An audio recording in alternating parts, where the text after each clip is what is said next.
নমস্কার। নমস্কার। সুন্দরবন ফিশিং চ্যানেলে আরও একটি নতুন পর্বে সবাইকে স্বাগত জানাই। বন্ধুরা দুজন মিলে অন ক্যামেরায় চলে আসলাম, আর এমন একটা জায়গা বেছে নিয়েছি, একদম নিরিবিলি জায়গা, আপনাদের সঙ্গে কিছু কথা বলার জন্য। আপনারা তো বলেন যে সোশ্যাল মিডিয়া আসতে গেলে অনেক রকম কথা আসবে, সব কথায় কান দেবেন না। তবে কিছু কথায় কান না দিলেও নয়, মনে হচ্ছে যে আইনের দ্বারস্থ হব, কিন্তু সেটা আপনাদের কাছে পরামর্শ চাইছি হ্যাঁ, পরামর্শ যে চাই। আপনারা যেটা বলবেন সেটাই, কারণ আপনারা তো আগেরবার যে হ্যাঁ দিদিভাইটা কমেন্ট করেছিল, খারাপ কথা বলেছিল, তো আপনারা অনেকেই বলেছিলেন যে প্রচুর আইনের মানুষ আমাদের পাশে এসে দাঁড়িয়েছিল একদম ঢালের মতো, যেটা আমাদের এটাই হচ্ছে আমাদের বড় পাওয়া। বড় পাওনা, যে এই সোশ্যাল মিডিয়ায় কাজ করে, সবাই কাজ করে দুটো ইনকামের জন্য, সেই সাথে সাথে একটা বাস্তবে একটা জীবনও একটা আছে, আলাদা জীবন, যেই জীবন কোনো কাজের সাথে কিন্তু মেলে না। একটা আলাদা আনন্দময় জীবন, একটা বড় পাওনা মানব জন্মের, আমার মনে হয় এই সোশ্যাল মিডিয়ায় কাজ করা। তা আপনাদের যে সহযোগিতা সেই ভিডিওতে পেয়েছিলাম, যেভাবে আপনারা আমাদের পাশে এসে দাঁড়িয়েছিলেন, আমরা সত্যি কথা কি জীবনেও আমরা ভুলবো না। এবার ওই বিষয়টা আমরা মিটিয়ে নিয়েছিলাম, কারণ উনি বয়স্ক মানুষ, উনি বলেছিলেন ওই পরের দিন ভিডিওতে এসে কিন্তু ক্ষমা প্রার্থনা করেছিলেন এবং বলেছিলেন যে বয়স্ক মানুষ, যাই হোক সে যা বলেছে সেই মুহূর্তে পরবর্তী তার ভিতরে একটা অনুতাপ হয়েছিল। এবার ওই জন্যে ওই বিষয়টা আমরা নিয়ে আর কোনো কিছু ঘাঁটাঘাঁটি করিনি, চেপে গিয়েছিলাম। কিন্তু তারপর বলো তুমি। তারপর এই যে গতকাল যে ভিডিওটা, দুটো ভিডিও ছিল গতকালে। হ্যাঁ, প্রথম ভিডিও ছিল ওই অনেক কাজ, আর একটা দিন বাকি আছে।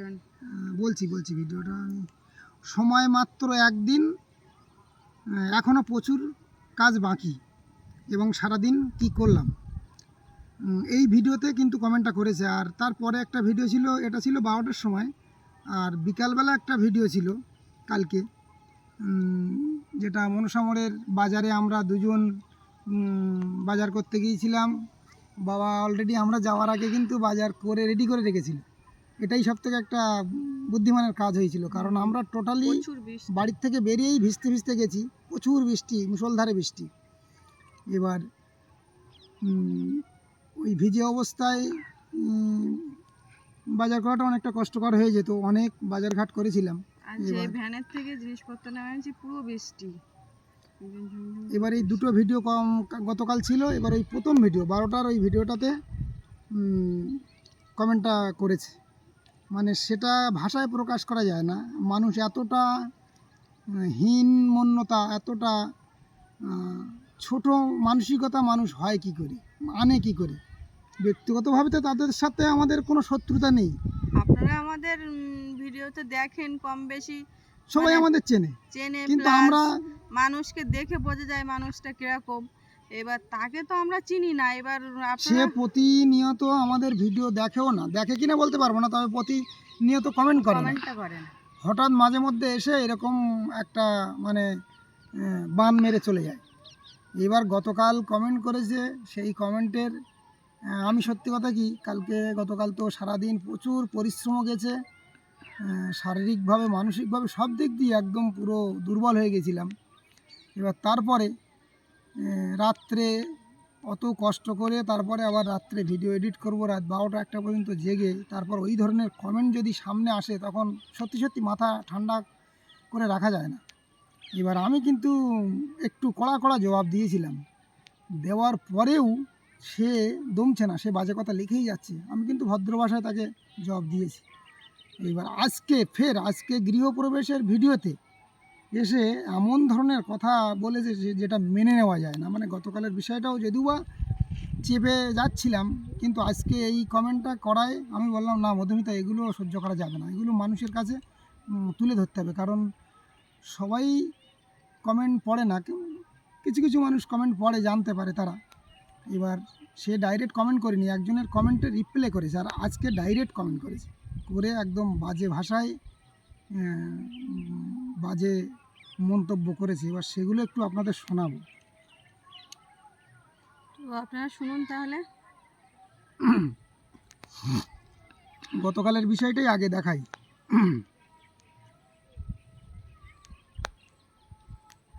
মানে একজনের একটা কমেন্টে রিপ্লাই করেছে উনি, তারপরে আরও অনেক মানুষ এসে ওখানে প্রতিবাদ করেছে, সেটাও আমি দেখাচ্ছি। একজন কমেন্ট করেছে যে একটা ছেলে সেও আসছে না, বুঝলাম না মধুমিতা হেমেন সব কাজ তোমাদের করতে হচ্ছে, বাহবা নেবে আরও একজন সেলিব্রিটি এসে, আমরা দেখতে থাকি কি হয়। এবার বিভিন্ন মানুষের বিভিন্ন রকম মতবাদ প্রকাশ করে, আমরা সব কথার উত্তর কিন্তু দিই না, অনেক কথার উত্তর দেওয়াও যায় না। এইবার যার কথা বলছে মধুমিতা দাদার কথা, সেও কিন্তু গতকাল ঘরে উঠেছে, তারও নতুন ঘরে উঠেছে, সেটা সবাই কম বেশি জানে, জানার পরেও কিন্তু অনেকে অনেকে জানে না, এটাও হতে পারে। এবার যাই হোক, একজন সে জানে না হয়তো, সে কমেন্টটা করেছে। আর আরও ঘরে ওঠার দিন হ্যাঁ, এবার আর যা যা লিখেছে সেটা তার ব্যক্তিগত মতামত। এইবার ওখানে একজন রিপ্লাই করেছে, যাকে মিন করে কথাটা বলছেন তার বাড়ি কিন্তু অনেকটা দূরে, তার উপর আবার তার একটা ছোট্ট বাচ্চা আছে, এসব মাথায় রেখে কথা বলবেন। গেল আরও একজন এসে কমেন্ট করে রিপ্লাই দিচ্ছে ওখানে, একদম ঠিক বলেছেন, এই বাবা মাকে নিয়ে ভিডিও করেছিল।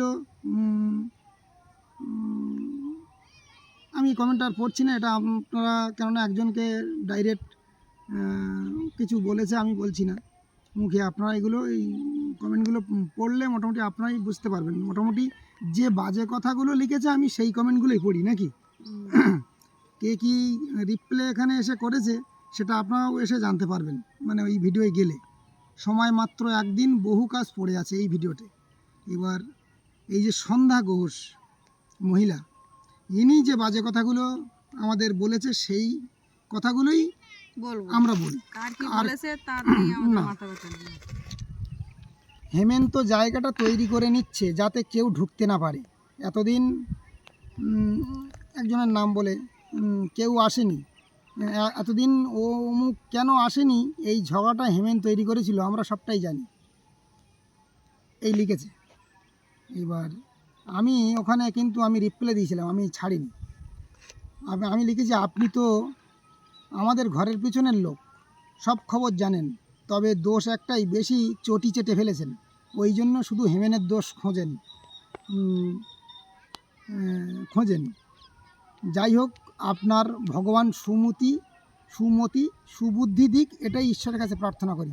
আমি রিপ্লাই দিয়েছি ওখানে এসে, আমার রিপ্লাইতে এসে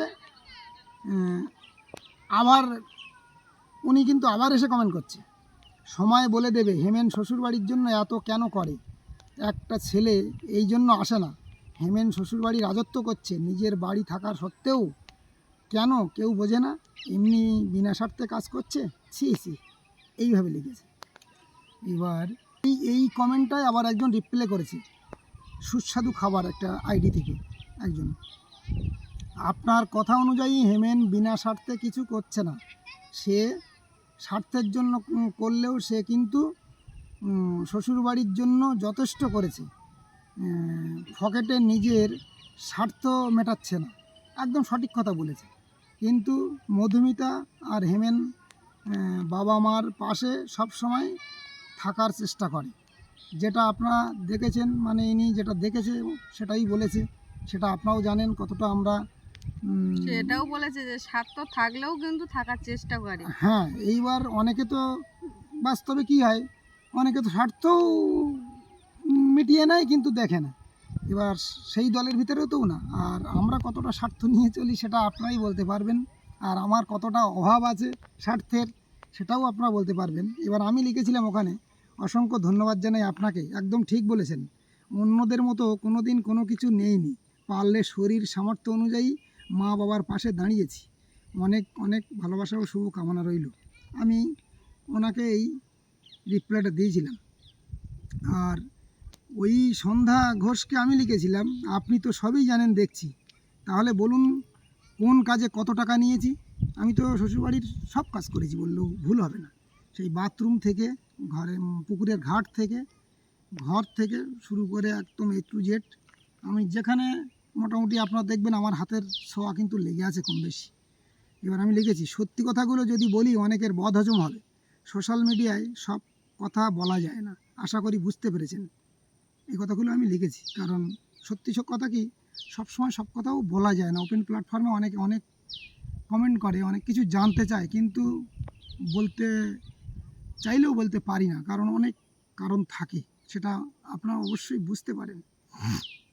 এইবার আমি এটা লেখার পরে এসে তুই তুকারি করে এসে লিখছে, ভিডিও বানাবি আবার ঘরের পিছনের লোক বলবি, ধর্মের কল বাতাসে নড়ে, তাই তো সবাইকে বলিস ফোন করবেন, দিদির সঙ্গে কি হয়েছে হিম্মত থাকে তো ভিডিওতে বল, ফোনে লুকিয়ে কেন। কোনো দিন কোনো ভিডিওতে কিন্তু আমরা কারো নাম ধরে কারো নাম উল্লেখ করে বলিনি যে ওনার সম্পর্কে এই বলবো, আপনারা ফোন করুন। কেউ কিছু জানতে চাইলো যেটা ওপেন প্ল্যাটফর্মে বলা যায় না, সেই বিষয়গুলো একান্ত আন্তরিক একদম ব্যক্তিগত বিষয়ে প্রশ্ন করে, সেই ক্ষেত্রে বলি যদি আপনি নিতান্তই জানতে চান এই বিষয়টা সঠিক যদি জানতে চান ফোন করুন, দু চার কথা আপনাকে বলা যাবে এই বিষয়ের উপরে, কিন্তু ওপেন প্ল্যাটফর্মে বলা যাবে না, এটাই কিন্তু বলি। তাছাড়া উনি যেভাবে বলেছে ওভাবে বলিনি কোনো দিন। এইবার উনি মোটামুটি খাওয়া ঘুম ছেড়ে দিয়েছে, পুরো একদম শরীর জ্বলে যাচ্ছে ওনার। হেমেন শ্বশুরবাড়ির কাজ এমনি করছে না, ভাগ ঠিক নিয়ে ছাড়বে চালু মাল। তা কী ভাগ নেব, কি আছে যা আছে, আর তাতে আমি বা ভাগ বসাতে যাব কেন, আমার কি দরকার, আমার কোনটা অভাব। তারা আছে, তাদের মানে সবাই আছে। আর শ্বশুরবাড়ি বা ব্যাপারটা কি হয় যে এই মানুষ কি চায়, যাওয়া আসা মিলেমিশে থাকা একসাথে, এটাই, তাছাড়া আর কি। এইবার ওই যে ভাগ নেওয়া নেওয়া এরকম আপাতত এরকম দৃষ্টিভঙ্গিতে আমি আপাতত চলি না, কারণ আজকে কোনো দিন বলিনি, তবে আজকে মাথায় আসে না কোনোদিন। আজকে ভিডিওতে আমি এই কথাটা মানে এসব বিষয়গুলো কোনো দিন আমি বলিনি, আপনারা বলতে পারবেন না ওপেন প্ল্যাটফর্মে, কিন্তু আমাকে বাধ্য করছে এই ভদ্রমহিলার, অতি ভদ্রমহিলার এই এতগুলো প্রশ্ন বানে আমাকে বিদ্ধ করে আজকে কথাটা বেরিয়ে যাচ্ছে। হ্যাঁ, তখন আমার আয় ইনকাম সেভাবে ছিল না,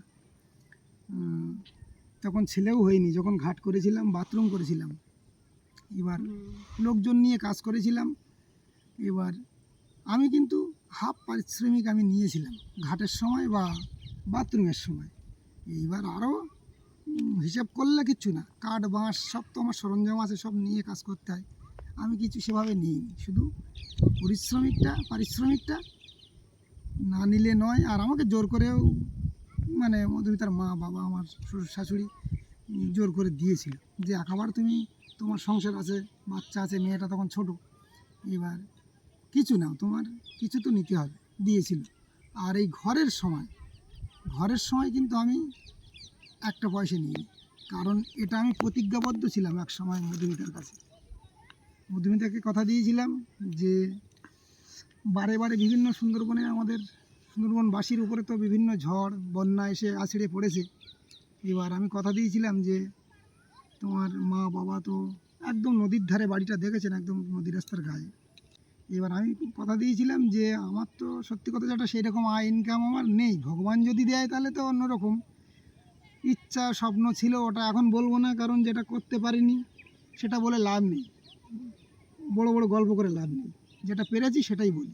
আমি বলেছিলাম যে আমার সামর্থ্য অনুযায়ী আর্থিক যদি সেই রকম পজিশন হয় তাহলে সেইভাবে করব, আর না পারলে যেটুকু আমি নিজের শরীরের উপর দিয়ে করতে পারবো সেটা করব, ঘরটা আমি বেঁধে দেবো, তবে আমি কিন্তু মধুমিতা এক পয়সাও নেব না।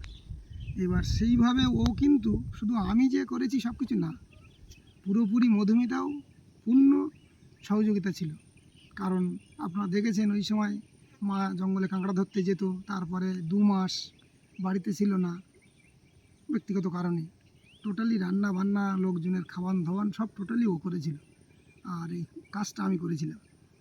এবার এই ব্যক্তি আজকে ভিডিওতে, মানে ওই সন্ধ্যা ঘোষ আজকে ভিডিওতে লিখেছে, দেখুন মানে রাগটা কীরকম হয় একটু বলবেন আপনার। আজকে ভিডিওতে গৃহপ্রবেশের ভিডিওতে, মানে গতকাল তো আমি প্রতিটা কমেন্টের জবাব দিয়েছি, সত্যি কথা কি আমার মাথা গরম হয়ে গিয়েছিল। এবার আমি ভুল ভাল বাজে কথাও লিখিনি, সত্যি কথাগুলোও লিখেছি। এবার বলি না, সত্যি কথা বললাম না যে সোশ্যাল মিডিয়ায় বলা যায় না সব সময়। আর আজকে ভিডিওতে মানে আমাদের ভিডিও দেখে ভালো ভালো যেসব ভিডিওগুলো লোভ হয় দেখতে, এসে দেখে যায়। আর গায়ে যখন জ্বালা ধরে তখন জ্বালা মিটিয়ে যায়। আজকে লিখেছে দেখুন, হেমেনের বাড়ি শ্বশুরমশাইকে তুলে দিল। এতদিন মালিক ছিল, ব্যাপারটা বোঝা গেল। এই জন্য সুস্মিতার বাড়ি থেকে কেউ আসেনি, ঠিক করেছে। এই কারণে সুস্মিতা এদের ভিডিওতে রাখেনি, পরিষ্কার বলে দিল আমার বাড়ি শ্বশুরমশাইকে দিলাম। এবার সবাই বুঝতে পেরেছেন? ন্যূনতম সাধারণ জ্ঞান যদি না থাকে, এখানে হেমেন তো ব্যক্তি কেউ না। গৃহপ্রবেশের যে অংশটা দেখেছেন যে ঘর হাতে হাতে দেওয়া, তাহলে ব্রাহ্মণ ওই কাজটা ব্রাহ্মণ দাঁড়িয়ে থেকে করালো কেন? আমার হাতের থেকে ঘরটা আগে ঘর কিন্তু না দেওয়া পর্যন্ত ঘরে পূজা শুরু করেনি। ঘরে পূজা ব্রাহ্মণ করেছে কখন? আগে ঘর নিয়েছে আমার থেকে। 1 টাকা একটা পান সুপারি, মানে একটা ন্যূনতম সম্মান রাখা। একটা পান আর 1 টাকা মানে 16 আনা। 16 আনায় পৃথিবীর সব কিছু করা যায় মনের দিক দিয়ে চাইলে। তা সেই পান সুপারি দিয়ে শ্বশুরমশাই কিন্তু আমার কাছে ঘর ঘর চেয়েছে। এবার ঘরে কিন্তু একটা, আপনারা দেখেছিলেন কিনা জানি না, এই একটা প্লেয়ারের গায়ের থেকে দড়ি বেঁধে, ঘুঞ্চি দড়ি বেঁধে আর একটা প্লেয়ারের এই দিকটা আমি কিন্তু আটকে দাঁড়িয়েছিলাম। মানে ব্রাহ্মণ আমি, ব্যক্তি হেমেন না, কিন্তু আমি মিস্ত্রি হেমেন। এবং আমাকে এনেছিল ব্রাহ্মণ মশাই যে মিস্ত্রি কোথায়, ঘর আপনার তো এখন না। এটা আমাদের হিন্দু ধর্মশাস্ত্র মানে অনুযায়ী এটা হয়ে আসছে, এটা বলে আসছে। আর এটাই আমরা যুগ যুগ প্রথা অনুযায়ী আমরা মেনে যাচ্ছি, যে ঘর যখন ঘর তৈরি হয়, বিশ্বকর্মা ঘর তৈরি করে, বিশ্বকর্মার বরদানে আমরা কাজ করি। আমাদের তো সেই ক্ষমতা নেই, সেই ঈশ্বর আমাদের সেই ক্ষমতা দিয়েছে, তাই আমরা করতে পারি। একটা ঘর, একটা ডিজাইন দাঁড় করানো, এবার এইরকম একটা ডিজাইন, অনেকে আমাদের ডিজাইন দেয় যে এই ঘরটা করে দিতে হবে, তাহলে সেটা করতে গেলে তো এটা দিমাগ ছাড়া হয় না, সেটা একমাত্র ঈশ্বর দেয়, ঈশ্বর প্রদত্ত এগুলো। এবার ব্রাহ্মণ মশাই দাঁড়িয়ে থেকে ঘরটা আমার কাছ থেকে, মানে হেমেনের কাছ থেকে, মিস্ত্রি হেমেনের কাছ থেকে, জামাই হেমেন না কিন্তু, আর ইনি এখানে আমাকে জামাই হিসেবে অ্যাটাক করেছে।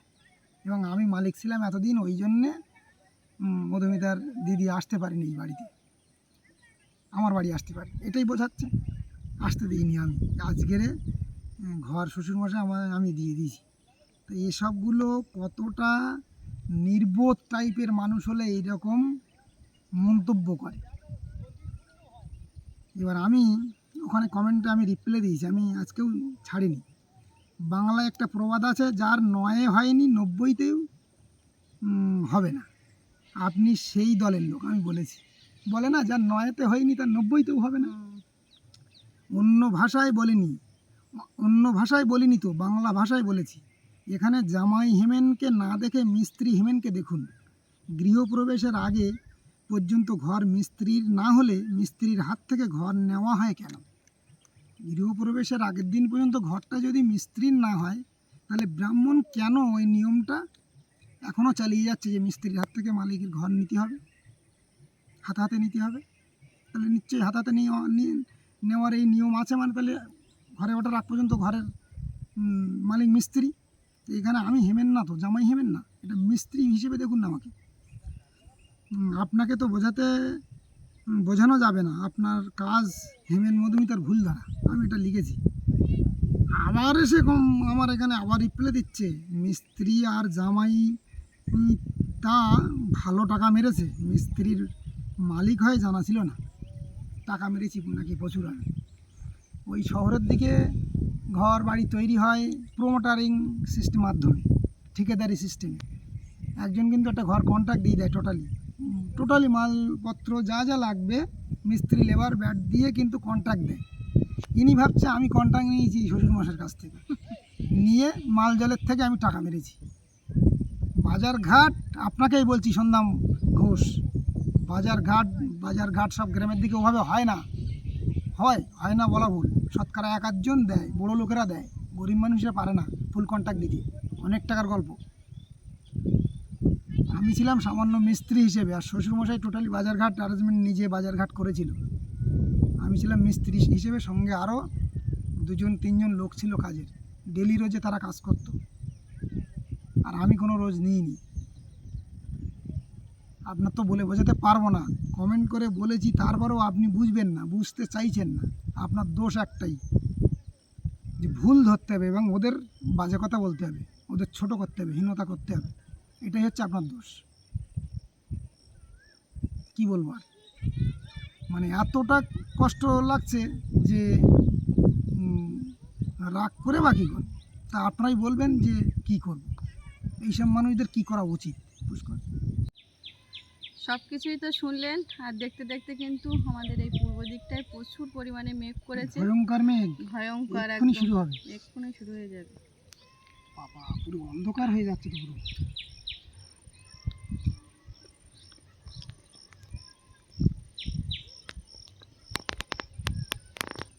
এইবার তো আপনারা সব কিছু শুনলেন, আপনাদের কাছে বিচার দিলাম। বিশেষ করে আমরা কিন্তু বাবা মার থেকে কোনো দিন আর্থিক সাহায্য সেভাবে নেইনি, সেভাবে বলতে কোনো কিছুতেই নেয়নি, কোনোভাবেই নেয়নি। আর যতটুকু নেওয়ার ইচ্ছাও করি না, চেষ্টাও করি না। যতটুকু পারি বাবা মার পাশে দাঁড়াবো, আর না পারলে আর কি আর করবো, বলতেও পারবো না। আমি কথাটা বলি, না বললেও নয়। মধুমিতা প্ল্যাটফর্মে, অন প্ল্যাটফর্মে এটা বলাও ঠিক না, থাক, বাদ থাক, নাকি কোনো কিছু করে মুখে তুলে বলতে নেই। হ্যাঁ, সেটা আরও ছোট হয়ে যেতে। তো বাবা মার কাছ থেকে তো সেভাবে আর্থিক সাহায্য কোনোদিন নেইনি, আর নেওয়ার চেষ্টা করিনি, সামনের দিনে করব না। যতটা পারবো শরীর সামর্থ্য অনুযায়ী তাদের পাশে, সুখে দুঃখে সব কিছুতে তাদের পাশে থাকার চেষ্টা করব। আর ও কিন্তু সব রকম কাজ পারে, এর আগেও বলেছি। ওর শরীরটা যেন ভালো থাকে, তাতেই আমাদের খুশি। কারণ মধুমিতা আমাকে ওটাই সবসময় বলে, যে তুমি সুস্থ থাকলে আমার কোনো চিন্তা নেই, সব মেকআপ হয়ে যাবে, সব পূরণ হয়ে যাবে। এই আশীর্বাদটা আপনারা করবেন যে যেন সুস্থ থাকি, শরীরটা সুস্থ থাকে। আর ভিডিওর শেষ অংশে এসে বলি, কারণ আপনারা অনেকেই চিন্তায় ছিলেন, সেদিন ঘাড়ে ব্যথা লেগেছিল। এবার আপনাদের হাজার হাজার মানুষের প্রার্থনা, ভালোবাসা, শুভকামনা বিফলে যায় কখনো, তার উপরে উপরালার আশীর্বাদ। ওই ওষুধপত্র এনে রাত্রে খাওয়ার পরেই সকালবেলা উঠে দেখি, মানে গৃহপ্রবেশে গতকাল সকালবেলা উঠেই আমি মধুমিতাকে বলছি কি, একদম তাজ্জব, টোটালি ভ্যানিশ হয়ে গেছে, একদম হালকা একটু এই শিরাটায় হালকা ব্যথা অনুভব হচ্ছে। কিন্তু আগে যে এরকম ঘুরতে গেলে টোটালি বডি নিয়ে ঘুরতে হচ্ছিল, হাটে গেছি যেদিন, মানুষ সব আমার দিকে তাকিয়ে আছে, এভাবে ঘুরছি আবার এভাবে ঘুরছি, সবাই বলছে হেমেন কী হয়েছে কী হয়েছে, ডেকে ডেকে সবাই বলছে, কারণ আমার ওই অবস্থা কোনো দিন দেখে না, দেখে সবাই ডাকছে আর বলছে কী হয়েছে। এবার এই যে দেখুন ঘাড় ঘুরছে, সব একটু হালকা ব্যথা আছে। আর সবাইকে টাটা জানাই, আর কিছু বলবো না। শেষ করে দাও ভালোভাবে শেষ করে দাও, সময় দিবে। বন্ধুরা, আজকের পর্বটি এখানেই শেষ করছি। পর্বটি কেমন লাগলো সবাই কিন্তু কমেন্টে আর জানাবেন, এই বিচারটা কিন্তু করবেন সবাই। হ্যাঁ, তো আপনারা ভালো থাকবেন, সুস্থ থাকবেন। দেখা হচ্ছে পরবর্তী পর্বে। কারণ হাওয়া উঠে গেছে, হাওয়া উঠে গেছে, দাঁড়ানো যাচ্ছে না। বর্ষা একটু দেখাও, হাওয়া উঠে গেছে, দেখাও।